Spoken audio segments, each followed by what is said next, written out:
Hello everyone मु आज आपण मानक सहित शेयर करिछि छोट माछ जो चूना माछर तरकारी रेसिपीटी।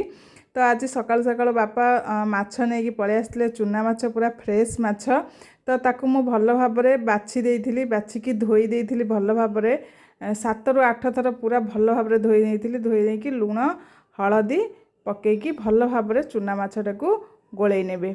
चूना माछ तो आपण माने जानिथिबे चूना माछ होची देह पई बहुत भल होई थाए। तो से जो फ्रेश माछ देखी बापा नहीं आसते घर को, तो मुझे भाविली ये रेसिपीटा आपण मान सहित मु शेयर करदेवी। तो देखंतु मुझे प्रथम चूना माछ को भल भाव धोईकी लुण हलदी नहीं गोल रखीदेली। तापर कड़ाई बसईदेली, कड़ाई रे सोरिष तेल किसी देदेकी आम चूना माछटी को भल भाव भाजी नबा। पूरा कड़कड़िया करिकी माछटी को भाजी नबा। प्रथम पके ने अल्प अल्प करिकी माछ भाजिबे, पूरा एकाथरक माछ को भाजी नेबेनी, अल्प अल्प करी भाजिबे। देखंतु गोटे पट हो गला परे आ गोटे पट को लौटै देबे। तापरे हमर चूना माछटा हमर जल्दी भाजी हो जाई थाए। देखंतु एई भली भाव रे पूरा कड़कड़िया हो गले ताकू बाहर कर नेबे। पूरा भल भाव भाजी नेले ताकू आ गोटे जगह को काढी नेबे। एई भली भाव रे मु सब चूना माछ को धीरे धीरे करिकी भाजी नेइथिली। फ्रेंड्स फुल वीडियोटी को देखिए, भल लगे निहाती भाव में फूडीज पसंद चैनल को सब्सक्राइब करूँ, बेल आइकन को दबातु आ कमेंट कर जनातु केमिति मोर रेसिपी गुड़िक लगुच। आ भल लगे निहाती भाव में फैमिली फ्रेंड्स मानक शेयर करूँ। इंस्टाग्राम और फेसबुक रे देखुले निहाती भाव में मते फॉलो करूँ, फूडीज पसंद को फॉलो करूँ। देखो ये भाव में मुझे सब माछ को धीरे धीरे करके सब भाजी नहीं। एबे आमे तरकारी बनैबा।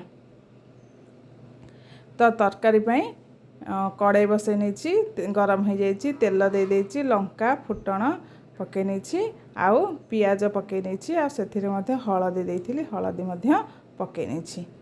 पकई नहीं कि पियाज टिके भाजी नेबे। पियाज भाजी हो सारा पर मुझे आमर रसुण आउ सोरिषर पेस्ट बनई नहीं, ग्राइंडिंग कर नहीं। गोटे रसुण आउ 4 ରୁ 5 टेबल स्पून सोरिष को भल भाव ग्राइंडिंग कर नहीं, पानी देकी ग्राइंडिंग करिकी ताकू आमे सेही तेल पियाज जो हो जाइथिबो ताकू आमे सेथिरे मसला को ढाली दबा, सोरिषर मसला को। तापर सेथिरे आउ किछि पानी दे दबा, किछि पानी देकी किछि समय पय कुक करिया मसला को। मसलार गंध जेमिति कमी जिवो।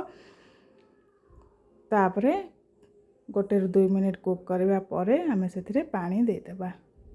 पानी दे देकी पानी फुटिया पर्यंत आमे छाड़ी दबा।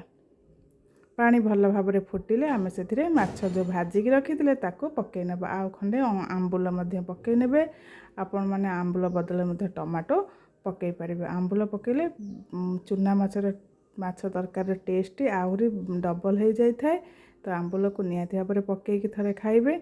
देखंतु तापर किछि समय माछ झोल सहित किछि समय फुटिले तापर हमर रेडी हो जिवो चूना माछर तरकारी। चूना माछटी को बेसी पानी रखिबेनी, झोल रखिबेनी, जुकजुकिया करिकी झोल रखिबे, अल्प झोल रखिबे।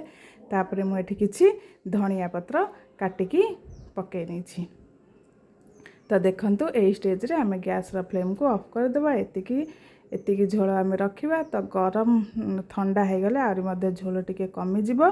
देखंतु एबे हमर रेडी हो गला चूना माछर तरकारी, टेस्टी टेस्टी पूरा ओडिया स्टाइल रे। भल लागले निहाती कमेंट करके जणाइबे।